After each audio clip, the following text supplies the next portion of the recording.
Okay, we are live now, and actually we've been live, so that is my mistake. I was clicking around. I forgot that we were already live here.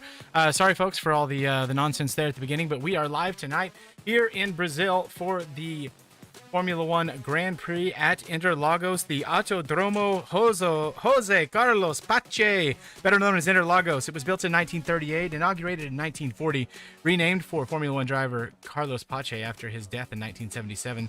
Turnout layout's been used since 1999. It is a 2.677-mile track, 15 turns with 10 to the left and only 5 to the right. It is one of the few circuits in the F1 calendar that does run anti-clockwise. Our Season 2 winners for Division 1 were Ricardo Alfonso, and P3 was Travis Robinson.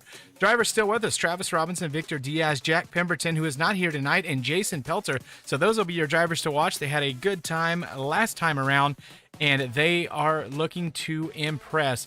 We are ready now to head down to the racetrack.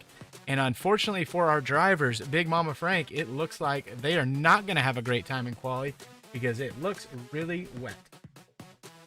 Yeah, it looks like full white conditions right now, and it looks like it's going to stay that way throughout the whole session. So it's going to be, these kind of things actually kind of mix up the grid a little bit because people usually perform a little bit different in terms of pace on the wet conditions. So hopefully we get a little bit of a mix up and people have to, and our really fast guys at least have to overtake some people. See, our first driver out on track is, I thought it was Damien. It looks like it may be one of the, I think it's going to be Peter Giordano. He's wanting to make up. Last week he had a pretty good finish there at Imola, and unfortunately that result got wiped in part because of a penalty for speeding in the pit lane. We saw a lot of pit lane violations there, and we saw a few over the weekend in Divisions 2 and 3, and it seems that some of the safety car and pit lane uh, penalties are a little erratic right now, and I don't think I fully understand it. Yeah, I think what we're kind of learning now is that it takes at least two cars to be stopped on track to get the safety car. And what we're seeing a lot of in Brazil so far this week isn't a lot of big incidents where two people crash into each other and crash each other out. It's more like two people kind of collide a little bit and someone goes flying off the road, breaks their wing, or they crash out, which usually isn't enough to get the safety car out with our settings. So that's just kind of the way it is on this track because there's so much space for people to go off track and recover. So a couple of big storylines I didn't get a chance to go over. We had a late start, and we apologize for that, folks. But didn't get a chance to go over the drivers and constructor standings, and basically it's just all Honda right now. It's a lot of Honda power. It's a lot of AlphaTauri, a lot of Red Bull. Deca Mechanic securing his maiden victory last week. At the end of the broadcast, I said in Division 3 we did not demote Duncan. He is actually in Division 1 and will remain there. I meant Season 3. And big news for the Mechanic family, as Duncan and his wife are taking care of their newborn. So it looks like Joel Goron has already gone out of the session, so bad news for AlphaTauri there. So the only full-time AlphaTauri driver that is here today will be Joel. So hopefully gonna have Duncan back next week. He and the baby and the wife are all doing great, and we'll see him back. We also have a looks like a Red Bull. Oh, so Garrett is actually filling in for him. We also had a talk earlier with Ian Krieger and Peter Giordano, and Peter let me know this is one of the few weeks where he hasn't had a whole lot of time to practice. And so nobody's setting a time yet, and I wonder if that's going to be a factor for the Alpines that are looking to make up that gap to Red Bull, as Peter does actually go fastest the 1:17.9, which is not a bad time in full wet conditions. No, it's not. It looks like he's starting another fast lap right after, so he's going back to back.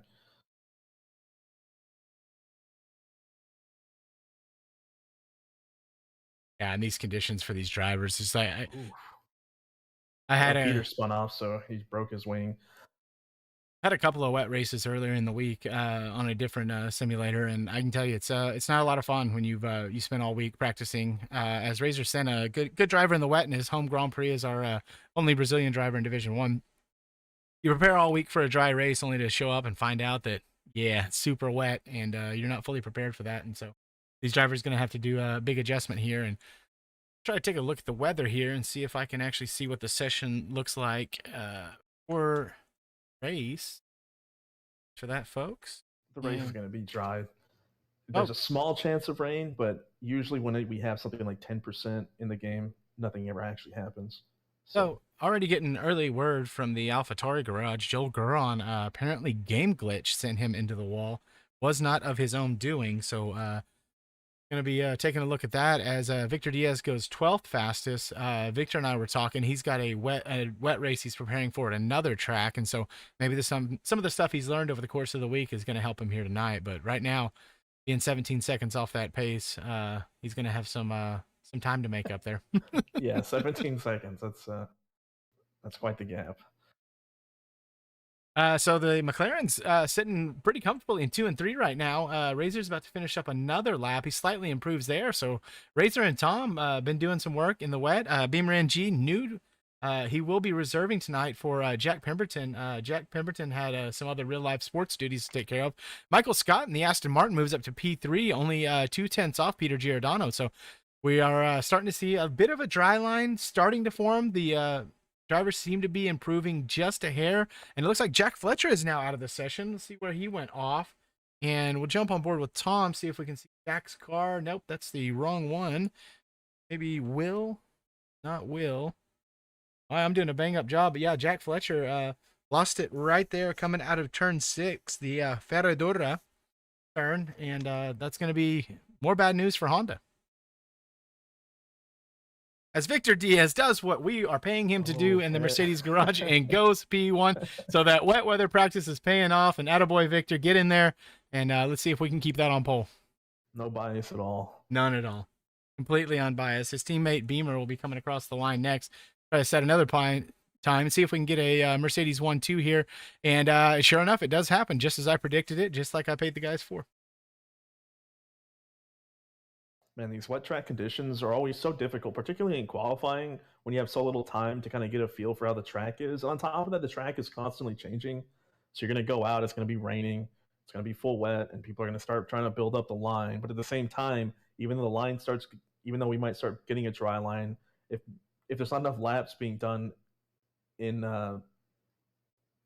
in a row to keep that dry line dry, then the track gets wet again, and so suddenly what you were feeling the lap before, it's no longer there anymore. So it's just you're constantly just trying to feel the throttle, and it's so hard. Yeah, it's very, very difficult. It's be very frustrating for the drivers. So far, Lee Hall's the only one not to set a time. It looks like he's on a decent time here. He has nobody in front of him as he comes around to the DRS zone on the main straight, and no DRS right now because of the wet conditions. But boy, you think you want to have that right now, as he does actually put it P17. And Jason Pelter now out of this session. Try to jump on board one of the Ferraris of Bronson Stafford potentially. No. Oh, I hit the wrong button. How about a Bronson? Oh, no, Bronson. Well, did I pick that up at the wrong time for Bronson, as he absolutely just sends it into the barrier with authority. I think Bronson may have got a little too happy watching the NASCAR clash at the Coliseum and was thinking he could just push his way through that wall. So unfortunate for Bronson. He'll have to come back around, swap out that wing. And so we have Jack Fletcher, Jason Pelter, and Joel Guron out of the session. Bronson just saves it, but only just barely. Yeah, we saw Jason also. I saw him go off the track, and he was still okay. He had a wing on. I guess when he tried to re-enter, or he tried to get back on the track, he must have hit the wall or something and DNF. So that's really unfortunate. Pilon's having a lot of trouble just getting back to the pits. He spun out also, and he's spun out 2 or 3 times since then already. A little shocking to me. Pilon had a good showing last year here in Brazil. He was at the time in Division 2. Don't remember where he finished, but he did finish in the top 10 or 11. I think he had a little bit. He's also a really good wet weather driver. He and Razor, when they were to spent a lot of time together working on their wet setups and their racecraft in the wet. Lee Hall sets another time, does move up 2 spots to P15, but not so much that it's going to be something he's real happy about. He had a disappointing outing in our first round at Silverstone. He's had computer issues, so he's wanting to be up there with his teammate. As Bob Loblaw actually goes P2. I missed that. I'm sorry, Bob. Good showing for the Ferrari driver there. Bob is one of our more underlooked drivers or overlooked drivers. We tend not to pay a whole lot of attention to Bob, but he's really solid. And I believe right now he's like 4th in the championship. Yeah, Bob has a really unique way of driving compared to everyone else. Everyone usually likes a pretty stable rear in terms of his setups. Bob likes really low, really likes a lot less wings on his setup. So he likes a really twitchy rear end of his car and really fast straight line speed. As we're talking about Bob, Peter takes the spot from Victor. So now we've got a Alpine Mercedes front row with a Ferrari on the 3. So That's the kind of stuff we want to see. That's part of what we tried to get going. As Travis is finishing up a lap here, let's see if he can improve his position. 7. Let's look like a good lap. He does improve by half a second and does go P2. So now we have Alpine, Red Bull, Mercedes, and Ferrari filling out the top 4. And this is exactly what we were hoping for when we began the season, is we wanted to have so that one team wasn't just super, super dominant. We wanted a good spread of quality of drivers all across the grid. And so we're getting to see a lot of that right now. I wouldn't be surprised to see Razor Senna come back out and set another lap. He's going to want to improve. He's going to be disappointed with himself right now, I think. Yeah, definitely. I wonder if it's the rain has slowed up a little bit, and we have a little bit since we have the dry line forming. Looks like we have a couple of people who are looking at the inters. They've selected, but they haven't left the pit yet. So usually, when you ask Jeff and ask him for weather report, and he starts saying, we don't know which one's the best," that's usually when you want to go to inters, because you just at that point, when it's no longer full wet conditions, the inters are always of benefit at that point. So riding on board with Ziva's track, I'm not seeing any active rain coming down, and there is something of a dry line standing. You still see some standing water at the edges off the racing line. So it's the do or don't at this point. You've got to Oh, make a decision. Travis! Travis spins out. That's it for On the him. last corner. Pick up the wrong car. The next one across the line will be Elon or Ranger. It'll be John Ranger. We can see what happened to Travis there. And yeah, that Red Bull just parked there on the side, not there. But I think with the time remaining, I think Travis is going to feel pretty safe unless we have a massive dry out here on the track. With 6 minutes to go, who can say, honestly? It looks like everyone is going to start heading out on the in. Bob's out on an out lap. Bronson Stafford on an out lap. And the inners. If that's the case, then if Travis Robinson, man, that's a nightmare start for you. That puts both Red Bulls out of the session and down towards the bottom of the grid. Yeah, we'll see. I fully expect everybody to go back out on the intermediate tires here for their last stint. Yeah, here goes. Looks like one of the McLarens coming out on inters now. Yeah, Tom is out on the track now with intermediate, so time to see what they can do. Right on board with Bronson, who's got a brand new set of intermediates, a brand new wing. We're going to go full cinematic here, mainly for Siggy, but for some of the rest of you that like to just watch the cars go with not else on the screen. And we will clean that all out, and now's a good time to crank it up.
folks. Sorry for that short delay. Working out some game audio issue. I was not able to get game audio, but it should be in now. And let me know in the chat if you hear the. Looks like Travis has retired from the Jack Fletcher. That's all. That's all news there. Yeah, we're seeing now everyone who's gone back out on the inters for the last stint. Everyone has set faster laps on the intermediate so far. Yeah, Bob lost 16.1, so he's over a second faster than the fastest wet time before. And now I cannot bring my overlays back up. So thanks, Codemasters, for a fantastic game. We really appreciate all the effort you put into not giving us a.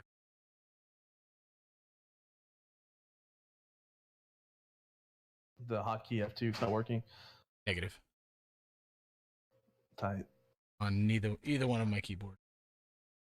This is not going to be great. So there's no audio, no timing. And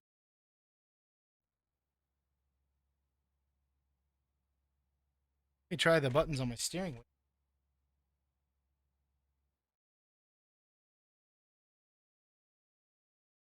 I have to close that again, folks. So just to run down from what I can see, it looks like we have Bob Loblaw on pole, Ian Krieger P2, Beamer P3, Michael Scott P4, Pelon P5, Razor Senna P6, Tom in P7, Ranger P8, Lee Hall P9, and Peter P10. Can you confirm that that's all correct for me? That's all correct for now, yeah. Looks like Victor just went P2. Victor went P3, Bronson went P1, Bob Lala P1 again. Razor and P3, Victor P. So sorry we don't have the timing for you folks right now. We're gonna step away again just for another moment, try to get this audio fixed, and we will be right back once again.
All right, folks, we're still working out some technical issues here. Sorry to keep you waiting. Sorry you had to miss the end of qualification there, but to run back through our grid, looks like P1 went to Giordano, Bronson Stafford P2 in the Ferrari, Bob Lala P3 in the Ferrari. So a lot of Ferrari power up from Beamer in fourth in the Mercedes, Ian Krieger in fifth in the Alpine, Razor Senna in sixth, Victor Diaz in the Mercedes in seventh.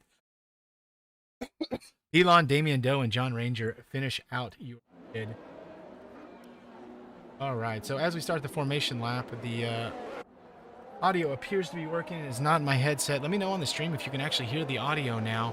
And so it looks like everybody's going to be fine and around to start. We just need to make sure to keep it clean away from one another. Audio is good.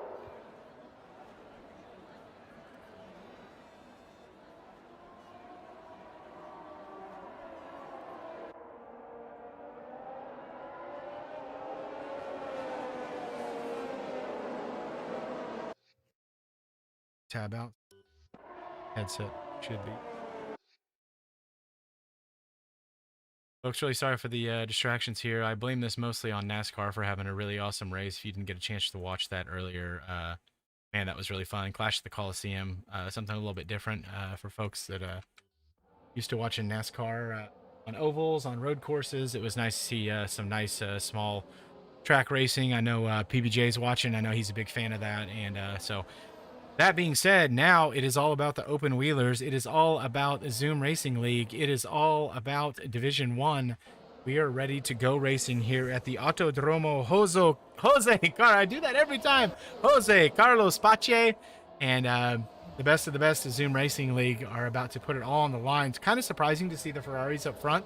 Typically, in real life, this is a Mercedes and Red Bull track, but we got some really talented guys here. Bronson Stafford is, we talked about it a lot last week, a guy that can just show up and race. And Bob Loblaw, really quick driver when he has it all together, has those kind of awkward setups, but they seem to work for him, and that's all that matters is how the guy behind the wheel handles it. So waiting on Jason Pelter and Joel Guron to finish forming up the grid, and we will go green flag racing for 36 laps here around Interlagos. Strat seems to be soft to medium and didn't get the tires pulled here, so give me just a second here.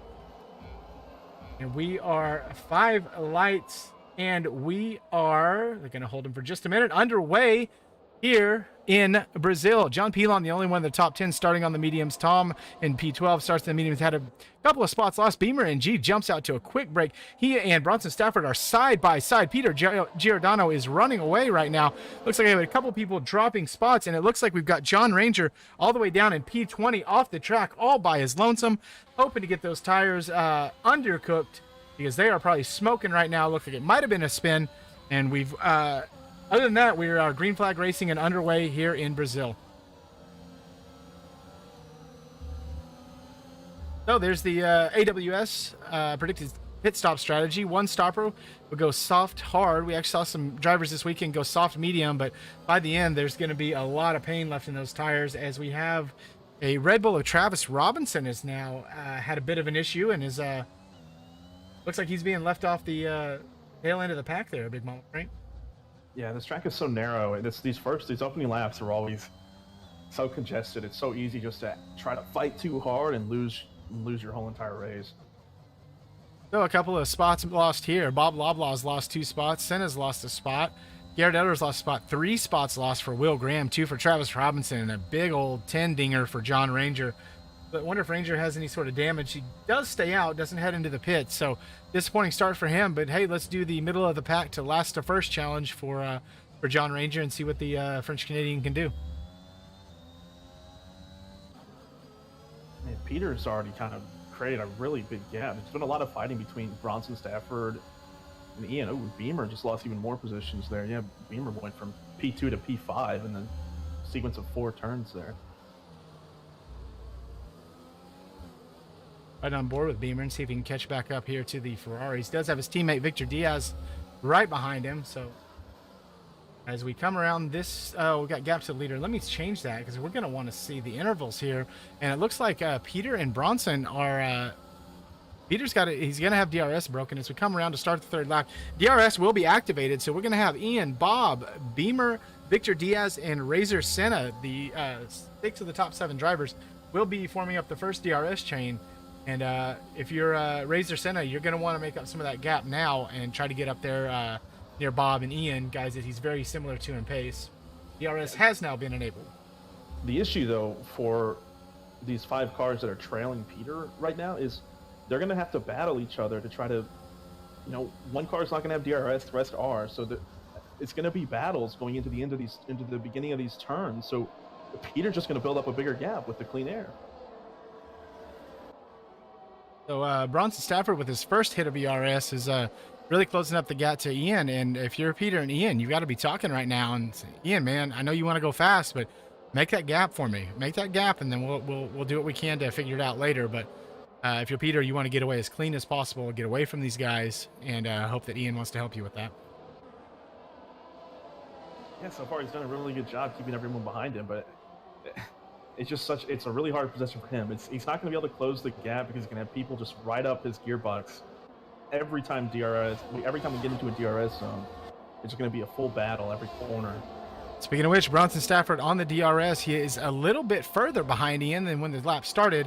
And so the 2 Ferraris are looking to push one another, take advantage of the slipstream, both of them on the battery, both of them on the ERS, trying to close that gap.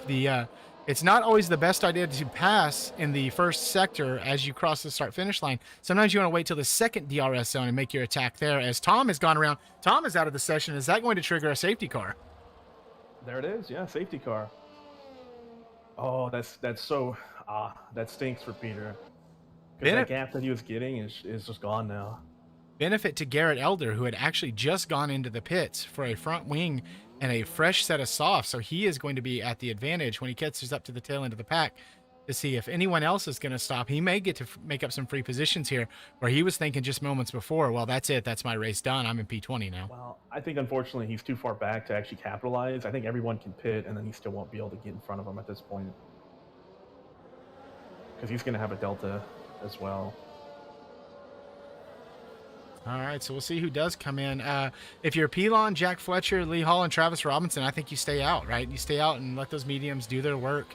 And you're saving laps here, so they're not going to be hurting at all. And that just gives you an extra 3-4 laps that you can put on them later at the end, because none of these guys are on the tires they qualified on because we qualified in wet conditions. Exactly. So, well, I mean, everyone's staying out, it seems. No one wants to go in and give up track position. Michael Scott actually goes in for the Aston Martin. Looks like I wonder if he's going to go ahead and sit on the hards. And a couple more follow suit. So there's Joel Goron and Will Graham. So we're seeing some split strategies between the teams here as their teammates stay out and they go in. Michael Scott does go onto the hards. Let's see what Joel and Will are going to decide. Joel goes onto the mediums early. Don't know if that's the right call, but the hards, man, it's hard to get those hards working for you. Will Graham also offers for the hards. And so we're going to have about 2 minutes here of just kind of driving around in single file, seeing if anybody else is going to go in the pits. I don't think at this point anyone else will, but make sure you head over to the stream. You're already watching it. You might as well like and subscribe, comment. Let us know what you think is going to happen as we go through the end of this race. And I'm going to step away for 1 second because as much fun as it is to watch safety cars, I'd rather throw a poll up.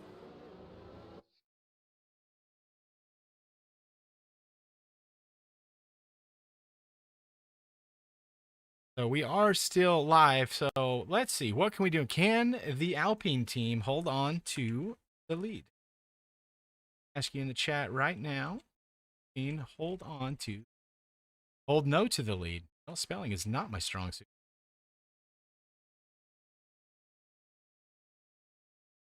All right, chat. Tell us what you think. Tell us who your favorite driver is. Who's the driver that's going to surprise everyone, that's going to shock the world, that's going to come out of nowhere and is going to make a big difference in this race? I want to see who you guys are pulling for right here.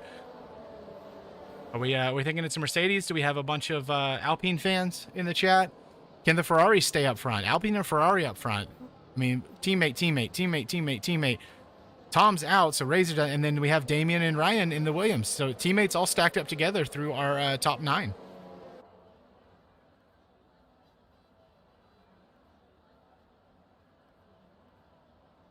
You know, you're questioning the decision from Joel to go on the mediums earlier. And I think in this situation where he only gave up, I think maybe one position, he only gave up maybe 1 or 2 positions by going into the pits to swap to the mediums.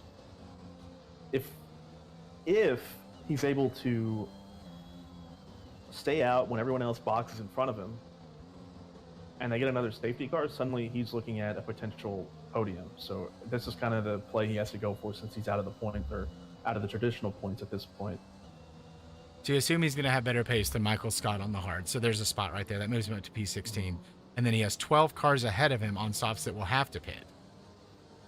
Yeah, most definitely. And they'll be I mean, since they haven't pit, they're going to look to go at least another, at the minimum, they'll probably go another 6 laps from where we are now. So they'll probably box around between lap 12 and lap 16.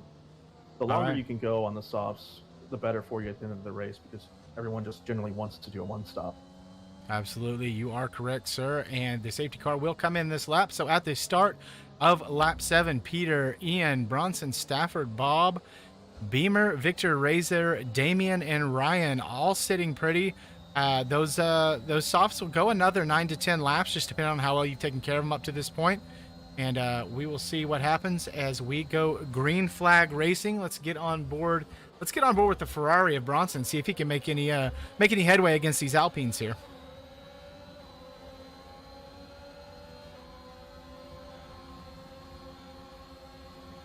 Oh, Jack broke his wing in turn 1. More disappointment for Red Bull. Oh, he's going off now. Yeah, he's going to be. Yeah, that's really rough for his race. Well, there's a free spot for Joel Guron. Joel was looking to make up some spots, and unfortunately, it comes at the expense of more of the Honda power as Bob picks up our first time penalty. So everybody take a shot, take a drink for Bob. First penalty. And what's surprising is there's only 2 people with warnings in the top 10 so far. Victor has 1, and then Bob has the other 3. So no one else has track limit penalties yet.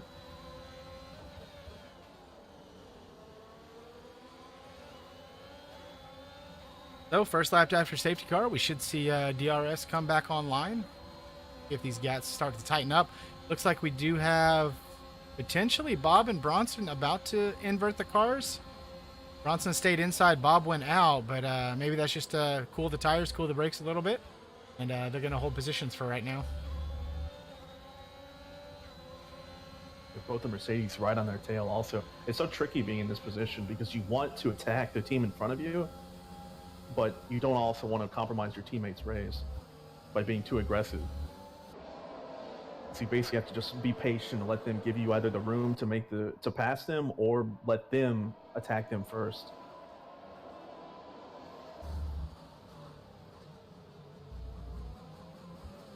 Wow, another big gap already forming between the Alpines and everyone else. Is over 1.3 seconds between Ian and Bronson right now.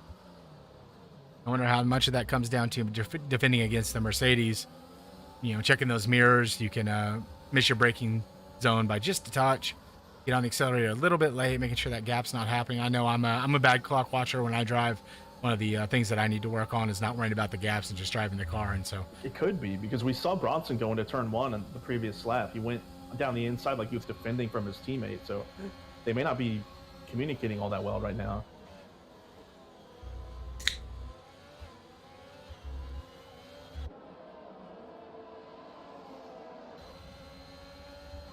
Bob's got the DRS on Bronson. Bronson does not have DRS, so hopefully they're talking really well here. That's the wise decision. You always want to go inside at this turn. You do not want to be the car on the outside as you head through the Curva del Sol. Looks like there's an incident between Will and Mike down at the back, so both of them went off. Oh no! And Lee Hall goes out. That is his car sat there in the middle, and I would say that's got to trigger a safety car. With the car sitting right in the middle of the track, only 2 cars left to clear it. BSC. Okay, so good news for Jack Fletcher. He can catch up to the pack a little bit. He did get a chance to change that wing and did put on a set of hard tires, and he can go to the end on those hards, 24 laps. Math, 27 laps. I think Jack can do it on those hards. Oh yeah, he can absolutely finish the race. The only issue is just if everyone, he has such a gap to close that it's going to be difficult to have enough pace to be able to finish in a favorable position. Oh. Bob Loblaws is the first one of the leaders to pit.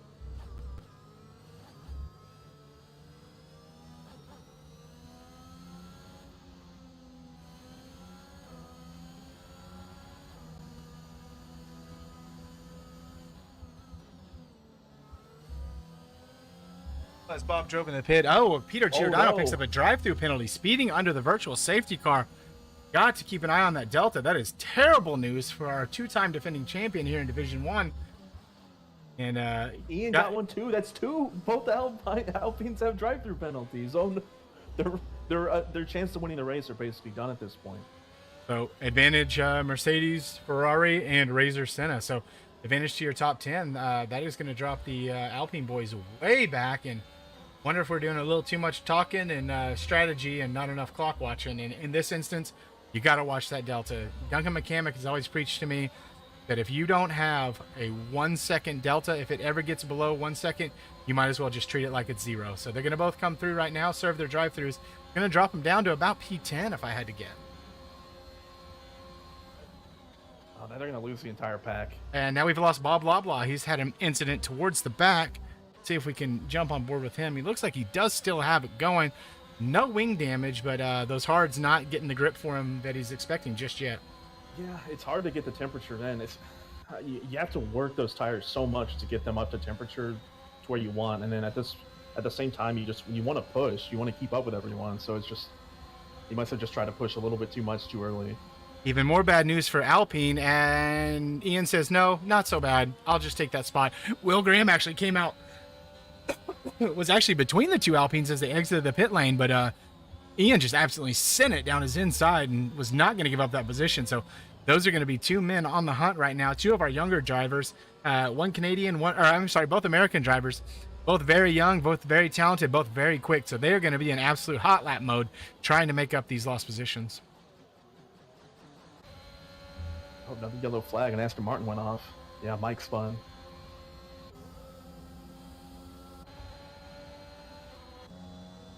But going into that last turn, Bronson Stafford had about a 1.2 second gap on the Mercedes behind him, but he lost it in the last corner, and Beamer was able to get DRS, so now they're going to be able to stick behind him. So Mercedes on the attack, 11 laps on those soft tires. They've got another 4 or 5 laps in them at best. So the decision is, do you sit here and pressure Bronson, make him burn through his ERS, and try to go in at the same time? Bronson still has a lot of battery left, as does Victor, but Beamer has been on it, trying to keep that gap close. So we'll see how the Mercedes decide to split the strategy and whether they decide to attack Bronson or put one of them in the pits now. Well, one thing we see a lot in this compared to real life F1 is because of a lack of total control over your car when you're going into the pits. And also just people just kind of ignore that part of the game. They don't put as much time into practicing their pit entries and pit releases.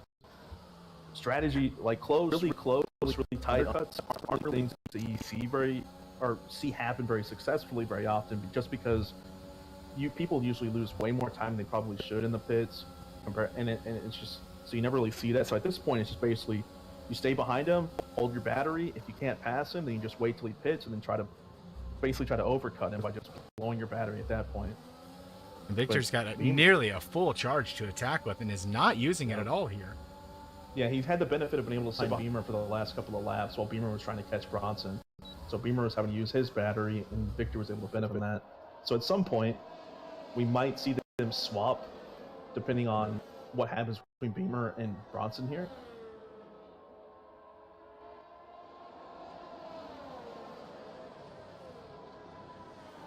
And while that's going on, I was going to say Bronson does have a significant battery advantage compared to Beamer also.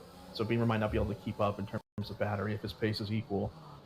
While that's going on, Razor Senna has actually closed that up as a couple of Honda powers go back-to-back with the fastest lap. Joel Goron sets a 109.4. That's a really nice in-race, nearly full lap. So going to be trying to push hard to make up those positions.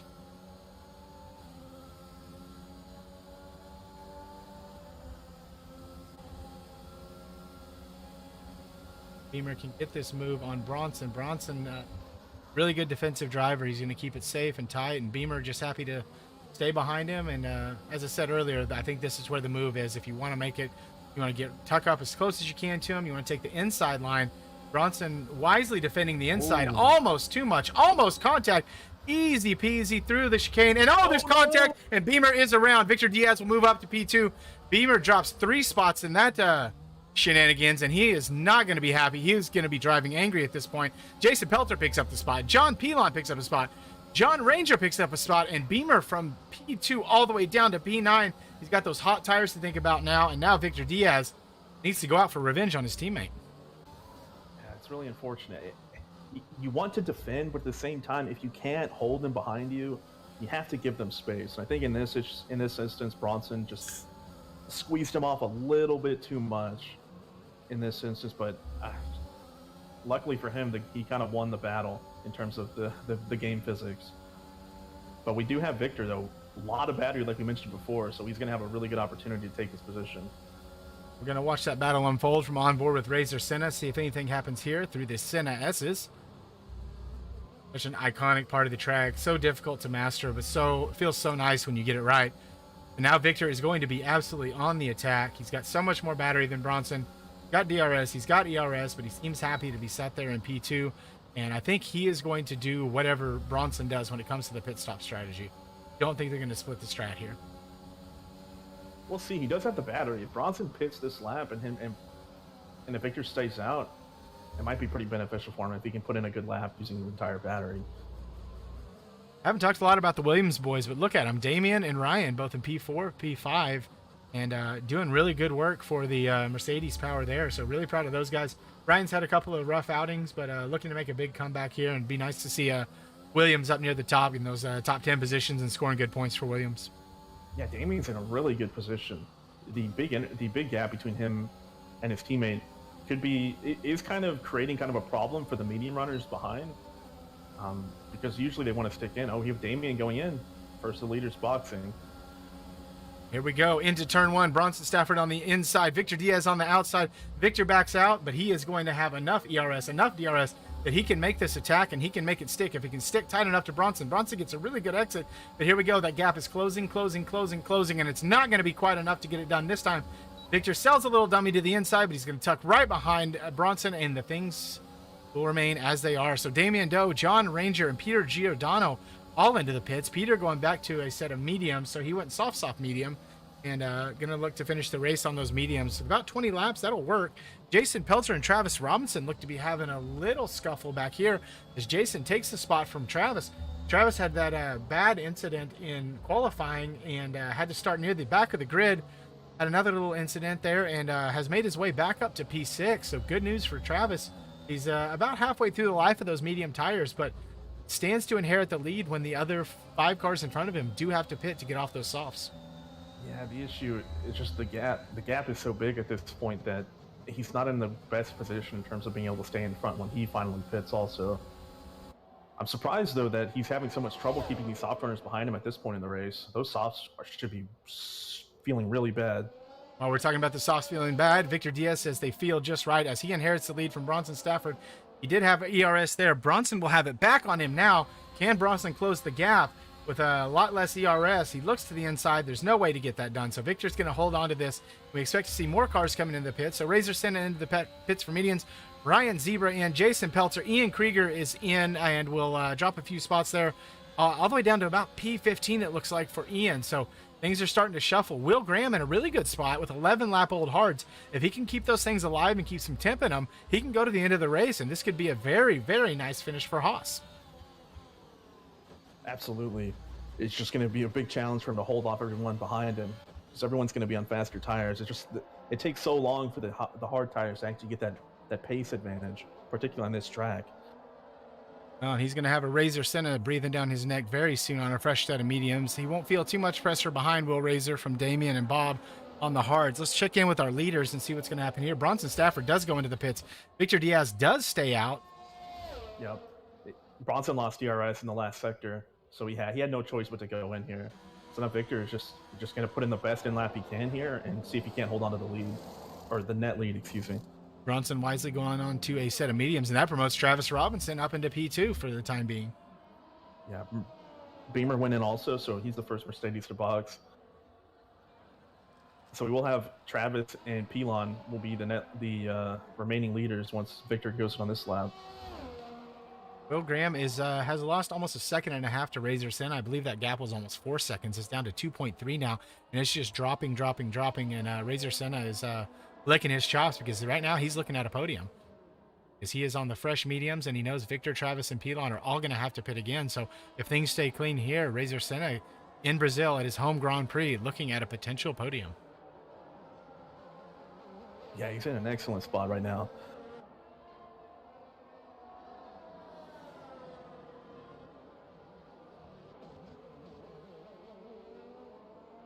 Victor Diaz does go into the pit, so if Travis stays out, which I fully expect him to do, he will inherit the lead of the race. So we've now had Alpine has led laps, Mercedes has led laps, Ferrari has led laps, and now as the Honda gang comes across the line, they will have led a lap of the race. Pilon in P2, so another Ferrari power still on the back of Travis Robinson. Both of them on the same strat, and so you wonder here how hard Pilon wants to push to try to overtake Travis, or if he's happy just for the two of them to sit there together and try to make some good time around the track. You know, even though the Alpines had drive-through penalties, they're really, really close to Victor coming out of those pits. Like, it's just, I think the gap is maybe 5 or 6 seconds, so they're still in the race. And Peter just set the fastest lap. Exactly what I was trying to look at. So yeah, Peter with a 109.2. Going to be difficult to do that and maintain your tires at this time. So I think good chance Alpine holds on to that point, but I could see Ian Krager here towards the end. If anybody else challenges for it to drop back in, if he's got a fresh set of softs he can put on. And he can certainly challenge for that fastest lap and keep that point in the Alpine garage.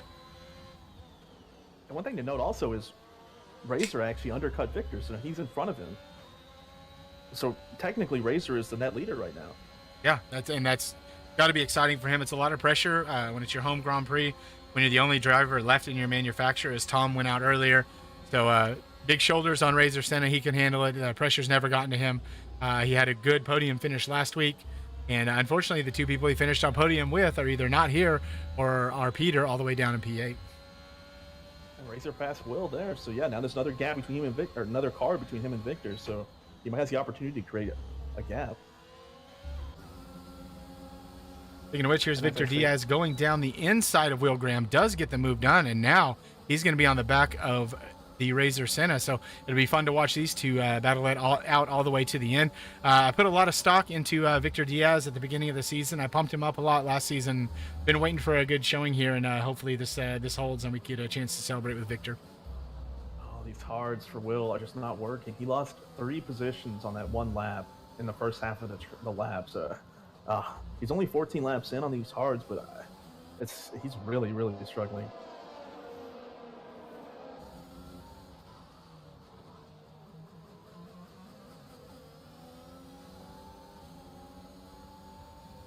It looks like these mediums are already coming alive for Victor. It looks like he is up almost 0.3 on his time here from his best time, and he set that on soft. So yeah, 0.2 faster on that lap. So the mediums seem to come alive quite quickly here in Brazil.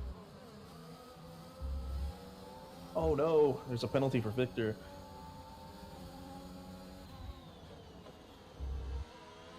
And Razor still has yet to get one warning. So at this point, his idea might be, if Victor wants to overtake you, fine, I'll just sit in your DRS for as long as I can and see if I can't hold off Bronson.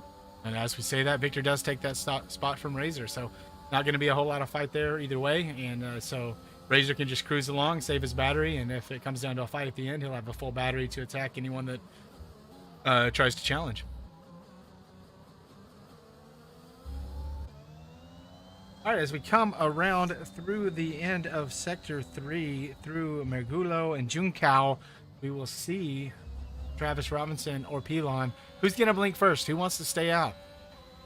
You're right at that crossover point where you could put on the softs, but might be safe to wait. And they're going to both go into the pit. So your race leader now will be one Victor Diaz, and he's done it on strategy. So Victor can go to the end. Razor Senna can go to the end. Bronson Stafford, looking for his first podium in Season 3, will be right there with these boys, and he's been having a great race. He's on the same strategy. So the three of them look to be pretty well locked in unless something crazy happens. Yeah, there's no way they could stay out. They were losing so much time to everyone that had pit before them. The gap was only down to 5 seconds between Travis Robinson and Victor Diaz, so they had to go in. If you're Travis Robinson, you got Jason, Ian, Beamer, and Ryan all ahead of you on really fresh mediums. You're going to be about 2 to 3 tenths quicker just on the tires alone. Throw skill out. How hard do you push here and risk potentially damaging your car, damaging your tires, or are you just happy with P13's what we're going to get today? Well, it depends on what their goals are. I mean, they're in the championship hunt, so I think at this point, they're both of them just they want to push as hard as they can. They want to make use of these first few laps of their softs and just close the gap as much as they can, overtake as many cars as they possibly can, and then just work with what they can at that point. All right, in the chat, we're not going to throw up another poll. So, is it going to be Mercedes power? Will it be Ferrari power? Or will some unknown thing happen that will shake things up? Please let me know right now. Remember, while we're watching this battle here, make sure you like and subscribe.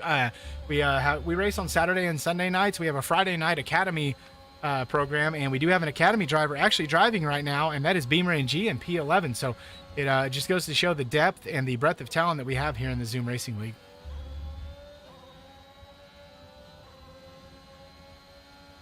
So now we have Peter back up into fourth, so he's in that fourth, so he is there. It's just a 4.4 second gap between him and Bronson in third. And it's going to be really hard to kind of close that gap because, like I said before, or like we know, they are going to have DRS, but it'll depend on if they battle a lot. I don't expect they're going to battle a lot at this point. They'll probably just harvest battery as much as they can and then overtake Victor later in the race. Well, the bad news for Bronson Stafford is, as of right now, he is out of DRS range. So the Mercedes-powered McLaren, unless this updates here in just a moment, it's showing him. Oh, that's gap to leader. I'm an idiot. Ignore me. Yeah, he's in there. Yeah, he's got a half a second, not a 1.2. I was like, man, that's really close for 1.2 seconds. So more technical. Watch that interval. Watch that interval between Peter and Bronson. How much that goes up just because they have DRS. Victor just dragging them further and further away from him. Almost 5/10 just down that main straight. Travis Robinson sets the fastest lap, 1:08.7. That's a really nice in-race lap. Bob Loblaw goes in. He's tired of those hards. He wants to go faster. Ryan Zebra picks up a 3-second time penalty. Not ideal for him down there in P9, especially when he has Beamer all over the back of him, and then Travis Robinson wanting to get through as well. So Travis and Beamer are going to be putting Ryan under a bunch of pressure here, especially with that. Yeah, absolutely. Beamer is just under a ton of pressure. This pace advantage that he has with these softs right now. Travis has already gone up 4 places, so he's flying right now. With Beamer a little bit off track, I assume he's not going to get a warning there. Oh, this battle, Zebra is all over the place. Really nice wheel-to-wheel racing. It's always nice to see drivers respecting each other, not pushing each other off track. It's so easy to let it go and bump a guy a little bit, and we want to run it clean here. This isn't an online lobby. This is a really good opportunity for Travis. If he just blows his battery, he might get both of them. Looks like he's got Beamer quite easily. Beamer's not done yet. Flashing battery light, and what? Oh.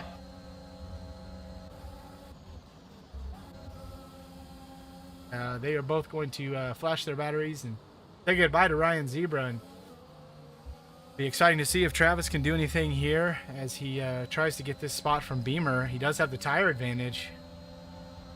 Should we keep it nice and clean here through turn 4? I'm sorry, turn 3, Curva del Sol.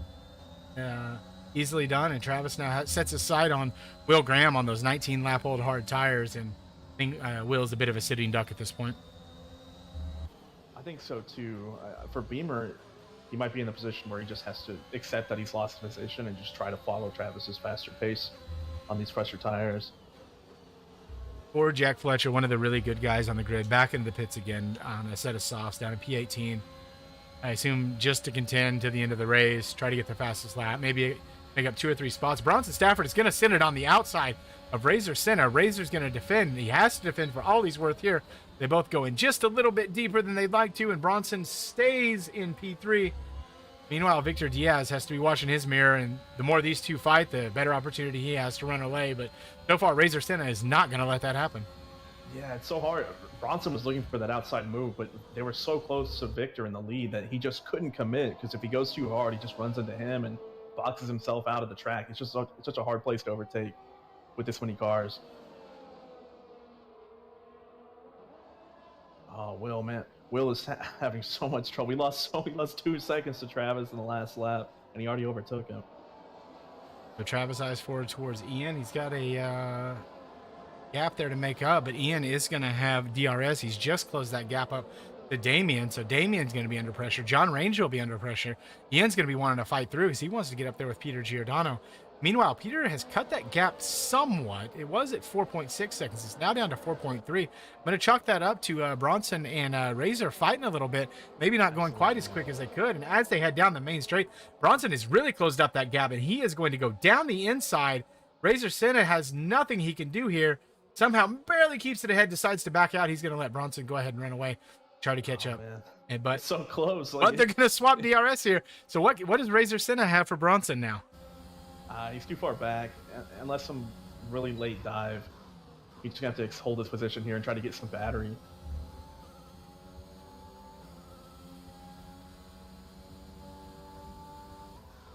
Bronson Stafford, who had a miserable outing in Imola, was not happy with the car. Absolutely loves Imola. It's one of his favorite tracks. Despises the cars in this year's game. Says they understeer way too much, but it appears to be steering him towards a podium right now, and you cannot complain with that kind of. Another update on Travis. He's already caught up to Ian, so now he's in his DRS. And he's created a pretty big gap to Beamer, so now Beamer's just kind of racing on his own. But Travis is absolutely flying.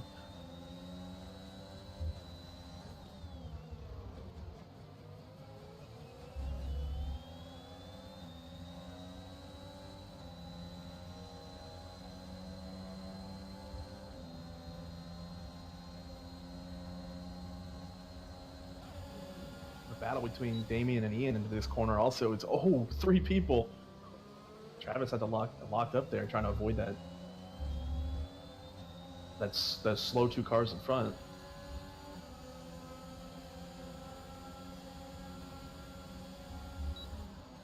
Oh, Ian with a little bit of a sin here. He's just inside Damien. Little wheel banging, little touching, and looks like they're going to get through clean. Little more wheel banging. Ian is not done yet. Damien is not giving that position up lightly. And that is going to be done. That is going to be it for Ian. He is past Damien. Damien now has to defend for his life from Travis.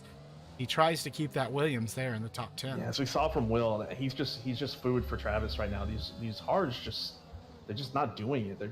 This pace discrepancy to the rest of the tires through this race has been really, really apparent so far. Coming back on board with Razor. Let's see if he can close up this gap to Bronson. Looks like Bronson is actually gapping him here a little bit, and Bronson may, and he does. He sends it down the inside on Victor Diaz. Victor doing a good job not to fight that off too hard. Victor does have the penalty. Bronson right now clean with no penalty on his sheet, so now he can swap around, rebuild some battery, use some DRS, which he will have on this straight, and recharge that battery and get ready for a last lap attack. Yeah, the issue with leading the race though, going into the final laps is you can't really charge your battery because everyone behind you is just going to have the DRS advantage.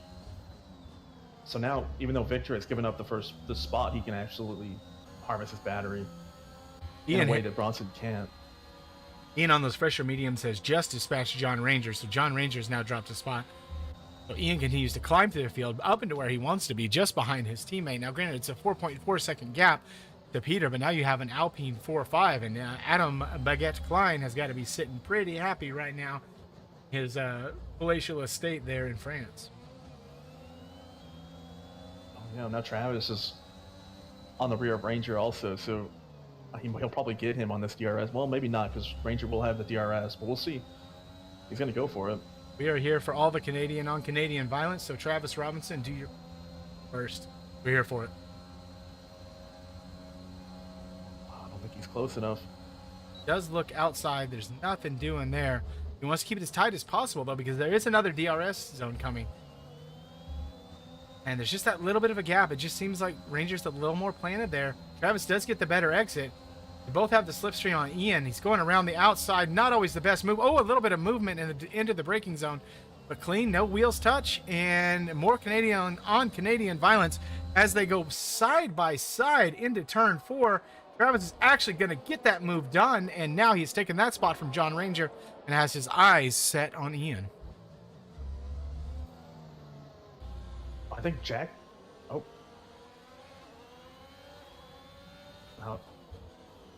Excuse me. I almost looked like Travis went off the track when he did the overtake. I'm surprised he didn't get the penalty to give the position back, but he stuck it. He got the position. Up near the front, these three are just running away with it. Peter has made up some of the gap there, He has it about. It keeps jumping back and forth about 2 or 3 tenths. He can make up here and there, and seems to lose it again. So these three, with the advantage of the DRS, are able to slowly pull away, and then Peter will close it up, and then they slowly pull away again. So it kind of looks like things are set unless something crazy happens here. Yeah, barring some kind of incident up with the three front runners, the Alpines are basically set where they are, like you mentioned. The only opportunity they do have, though, is if Peter can close the gap by another second, he might be able to get within the penalty window of Victor. And as we're watching all of that, Travis Robinson says, "I'll go ahead and split these Alpines. Thank you very much." Alps are nothing for a bull, and the Red Bull just charges on through. Travis Robinson on an absolute tear right now, heading towards the front. Knows he can't get a podium, but he's driving like he's fighting for the podium right now. Yeah, he's been able to go so fast. This alternate strat is really exciting to see on this track. Brazil is such a great track for overtaking, and when you have second stint softs like this, you get these really fun shows from guys like Travis. Meanwhile, on that lap, Peter Giordano takes 1.5 seconds out of Razor Senna. So he is on an absolute tear right now, just burning through the ERS. Down to 5%. Battery is almost completely depleted, but he knows right now if he can catch up to the back of Razor Senna, Victor Diaz's penalty puts him on the podium. And so Peter's got to put everything into these next 5 laps and see what he can do to try to get big points for Alpine. P4 is great, but a podium's where it's at when you are the back-to-back champion and you want to repeat for a 3rd time in that Alpine. Yeah, they're battling again. At this point, the way they keep battling and the way Bronson's defending all these corners, it's... Oh no, now Razor's getting in front of Victor too, so now Victor is... Oh, he's half a second within... Oh no. Peter's catching him really fast. And it's possible, if they keep battling like this, Peter's going to actually be in DRS and be a part of this battle. And even though they're not in the same chat, they do share the same power. They are Mercedes power, and Victor is playing the smart game here. Let Razor through. Let Razor attack Bronson. Let's switch it around for a little while. You've beat me on track already because of the penalty. You go and do the attacking. I'll sit here and be safe, and maybe I can hold off Peter for you. Because as of right now, Peter Giordano is on the podium, and Victor Diaz is in P3. Yeah, the issue for Victor is just, if he can't get both the cars in between him and Peter, then he's going to be toast. Because Peter's flying right now.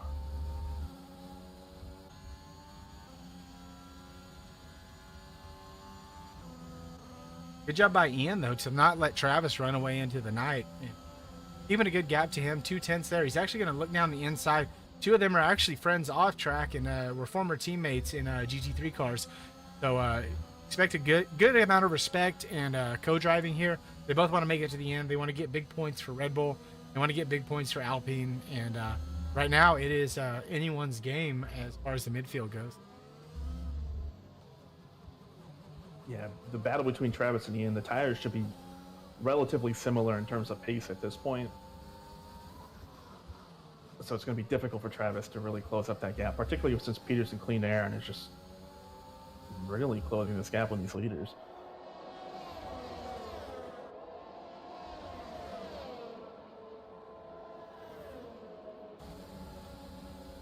As Razor goes down the inside of Bronson Stafford, wheel to wheel, Razor does have the advantage. Can Bronson get the better exit? Looks like Razor went a little bit off track, but he's going to have DRS here. Victor Diaz invites himself back into the party. So both of them are going to have the DRS and ERS advantage. Bronson keeps it ahead as they all kind of back out. So for some reason, they've inverted the cars. Razor Senna had a bit of a moment where he went wide to the left, but he's still in this fight. That's music to Peter's ears, man. 5 tenths.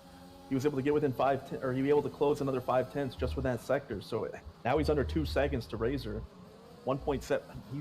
He's gaining some. Every time they battle, Peter gets closer and closer. Meanwhile, a little further back, Bob Loblaw is looking at Pilon like he is a lunchtime snack. As we see him closing up closer and closer. And looks like he's going to send it down the inside, right through the middle of Sector 2.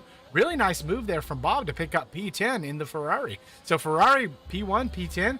If I would have told you at the start of the race that's where they were going to be, a lot of folks would have been surprised, but good job by Bob. Yeah, it was a nice play. It's also nice driving by Pilon, giving him space into the corner. A lot of times in corners like that, particularly in the middle sector of this track, people don't like to give a lot of space on these slow corners. 2-2 and run through turn 2, the Senna S's. Victor, Razor, Bronson still fighting, still battling. They are not giving up. We've got 2 laps to go. We are on the penultimate lap. Victor is going to go down the inside, and nice defense from Bronson. Victor just barely backs out just in time, and the three of these absolutely putting on a clinic at this time. Just to watch that interval between Razor and Peter. If they keep battling through this sector, then he's going to close into DRS range.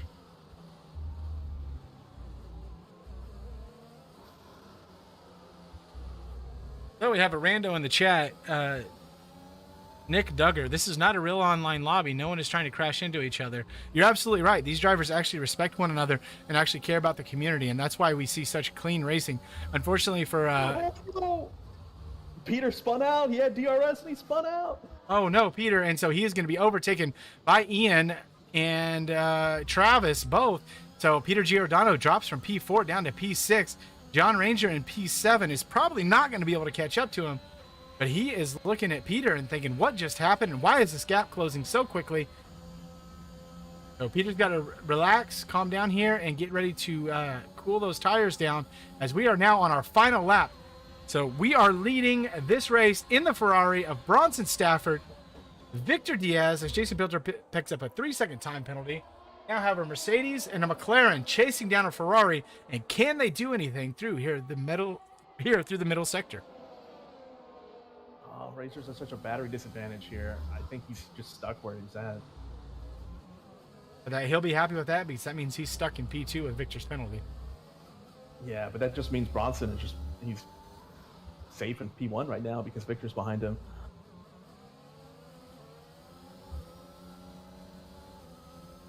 So bad news for the Alpine Garage, for the defending champion. He'll be stuck down in P6. Ian does inherit P4, did overtake Travis Robinson. So we're going to be right down here to the end. So the man across the line in P1 is going to be Bronson Stafford, followed closely behind by Victor Diaz. Razor Senna picks up P3. Ian Krieger in P4. Travis Robinson will pick up P5. Peter Giordano, unfortunately, with the spin down in P6. John Ranger, P7. Damian in the Williams into the top 10 with a P9. Beamer, the reserve in the Mercedes with a P9. Bob in P10. Elon in a P11. Really good recovery drive for him. Michael Scott gains a position through P12. Will Graham P13. Ryan Zebra. Garrett Elder round out your top 15. Jason Peltzer with the penalty in P16. Jack Fletcher, and then finally at the back in the AlphaTauri, bringing up the rear for the Honda gang, this week's caboose, Joel Guron.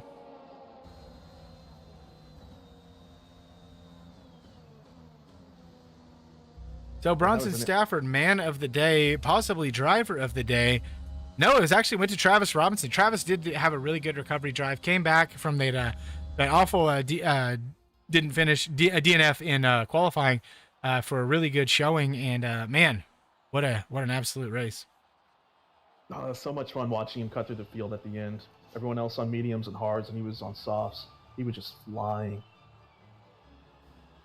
Really unfortunate for Peter, man. He closed that. He was just lap after lap after lap closing that gap to the leaders, and finally got there, and then just got a little too excited for his own good and went off the track.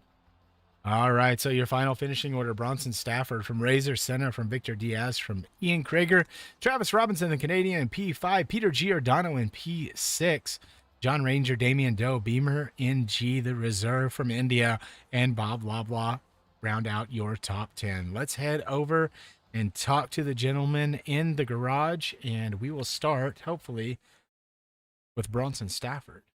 Oh, I'm sorry, with Victor Diaz. Wait for these guys to make it out of their cars and over into the waiting room.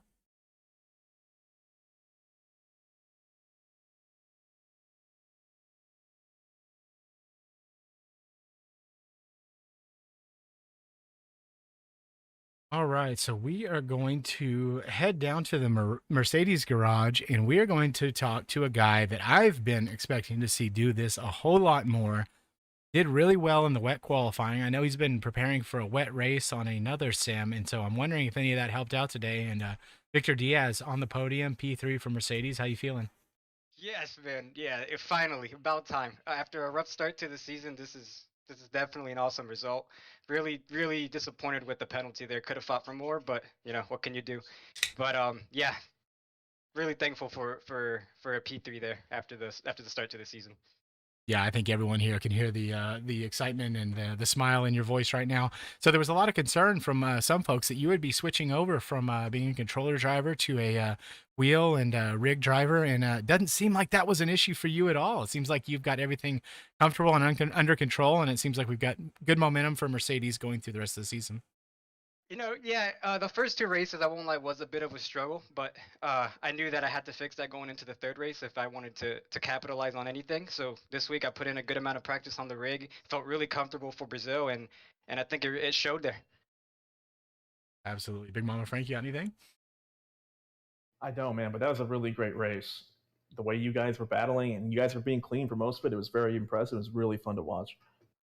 You guys, yeah, really happy with this. All right, Victor, thank you so much. Good, really good job, and super proud of you tonight. Thank you, guys. All right, P2. It was his home Grand Prix. It's no surprise that we are going to talk to a man who does great in the wet, does great in Brazil, is a master of handling his tires, master of handling his ERS. It is one Razor Senna. How you feeling, brother? Oh man, I don't know. I wasn't expecting that because I don't like this track. That's the truth. This is one of my worst tracks so far. But yeah, P2, we take those.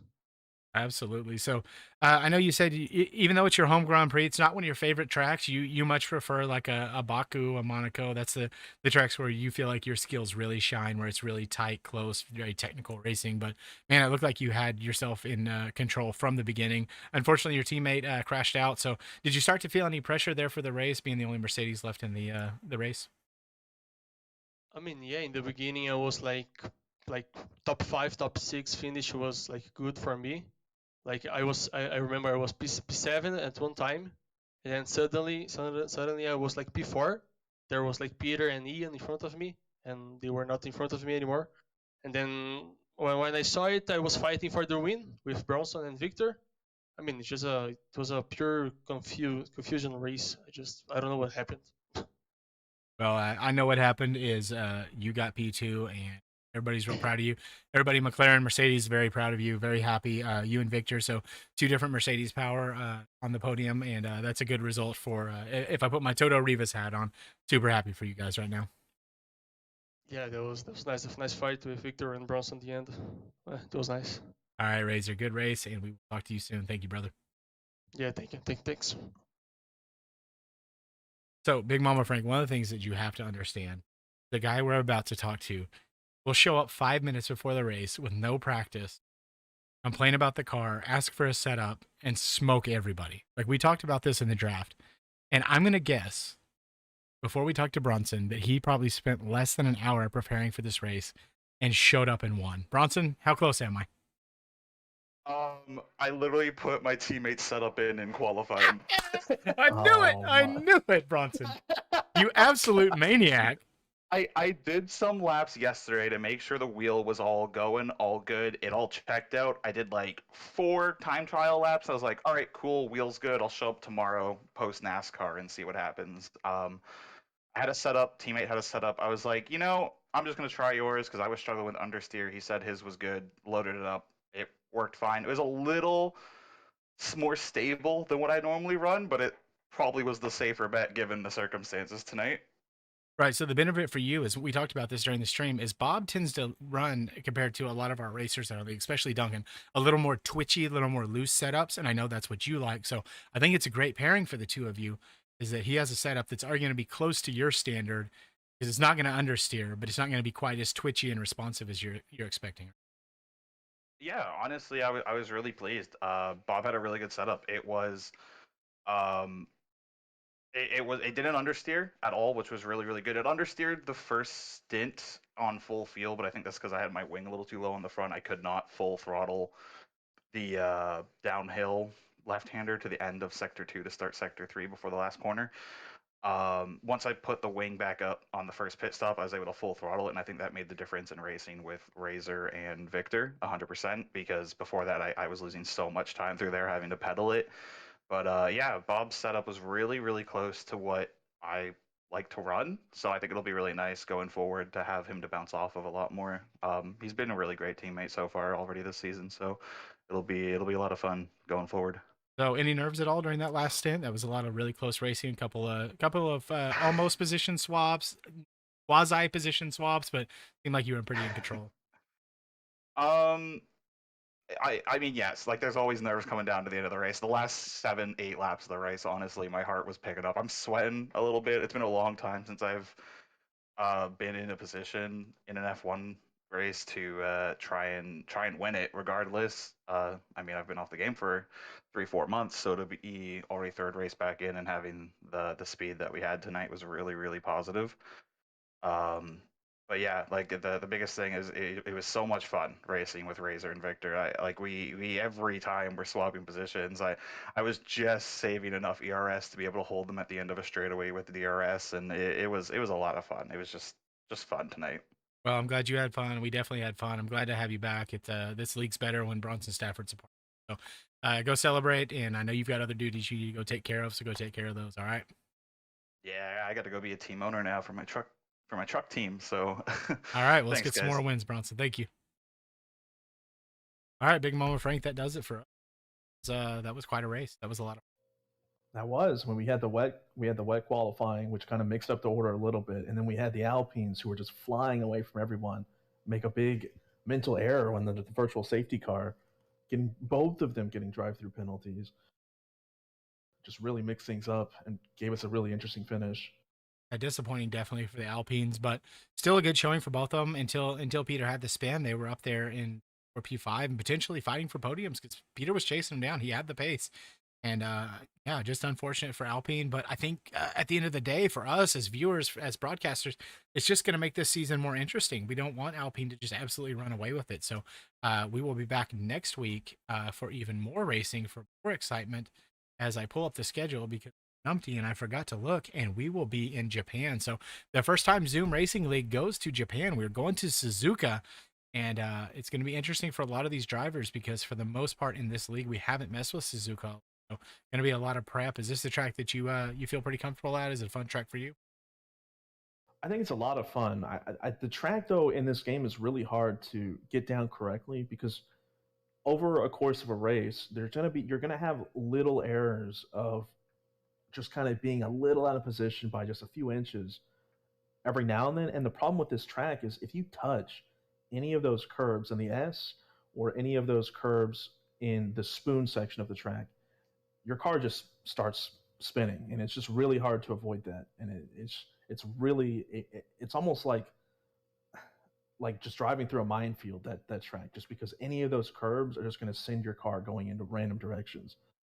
Yeah, So it's a lot of fun, but it's really frustrating. Yeah, it's a really good mix of both the technical and the speed. Some of our guys really like fast, but so and then from there we're gonna go technical, and then we're gonna go France. So we're gonna be Japan, Monaco, and the French Grand Prix. If you're still tuned in right now, make sure that you like and subscribe. We're gonna have more content for you. We did not have Wake Up with ZRL this past week due to real life circumstances with some of our admins, but we're gonna try to bring that back next week. I keep promising Revis Tech Talks. I know it's gonna happen. I promise it's gonna happen. Right now, my webcam is MIA. It just absolutely yeeted itself out of existence somehow. That's for you, kiddos. So we will get that going, and we have a really fun night tonight. We appreciate all of you tuning in. We appreciate all the time you spend in our community watching us do what we do. We appreciate all the support, and we will be back next week in Japan here in the Zoom Racing League. Good night, all.